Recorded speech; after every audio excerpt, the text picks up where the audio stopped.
এক বছর আগেও মার্কিন রাজনীতির পরিচিত কোনো মুখ ছিলেন না ডোনাল্ড ট্রাম্প। ৪৫তম প্রেসিডেন্ট নির্বাচনে রিপাবলিকান পার্টির মনোনয়ন পেয়ে রাজনীতিতে হঠাৎই তার সরব উপস্থিতি। ১৯৪৬ সালের ১৪ জুন নিউ ইয়র্কের কুইন্স সিটিতে জন্ম ডোনাল্ড ট্রাম্পের। রিয়েল এস্টেট ব্যবসায়ী বাবা ফ্রেড ট্রাম্প ও মা মেরি ট্রাম্পের ৫ সন্তানের মধ্যে চতুর্থ। পড়াশোনার হাতেখড়ি স্থানীয় এক বেসরকারি স্কুলে।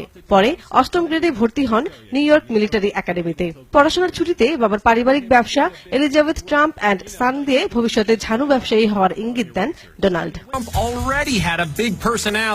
১৯৬৮ সালে ওয়ার্টন ইউনিভার্সিটি অব পেনসিলভেনিয়া থেকে অর্থনীতিতে স্নাতক করেন তিনি। ৬৬ সালে ছাত্রাবস্থায় ভিয়েতনাম যুদ্ধে যোগ দেওয়ার ডাক পেলেও গোড়ালির সমস্যায় বাদ পড়েন। স্নাতক হওয়ার পর ২২ বছর বয়সে পুরোপুরি হাল ধরেন বাবার ব্যবসায়। আর পেছনে তাকাতে হয়নি।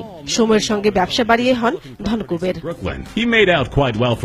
নিউ ইয়র্কের ম্যানহাটনে অন্যতম আবাসন ব্যবসায়ী হিসেবে খ্যাতি পান ১৯৭৮ সালে। ৮০ দশকে বাড়াতে থাকেন বিনিয়োগ। এ সময়ই গড়ে তোলেন ট্রাম্প টাওয়ার। ৯০-এর দশকে গড়ে তোলেন জমজমাট ক্যাসিনো ব্যবসা।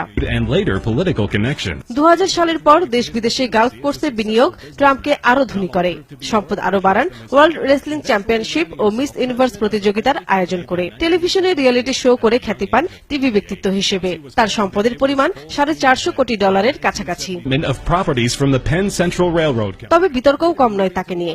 অবৈধ ব্যবসায় বিনিয়োগ, বেশ কবার নারী কেলেঙ্কারি ও কর ফাঁকির মতো অভিযোগও আছে তার বিরুদ্ধে। বিয়ে করেছেন ৩টি। আগের দুজনের সঙ্গে ছাড়াছাড়ি হয়। তৃতীয় স্ত্রী মেলেনিয়ার সঙ্গেই থাকছেন তিনি। বিভিন্ন ঘরে তার সন্তান আছে ৫ জন।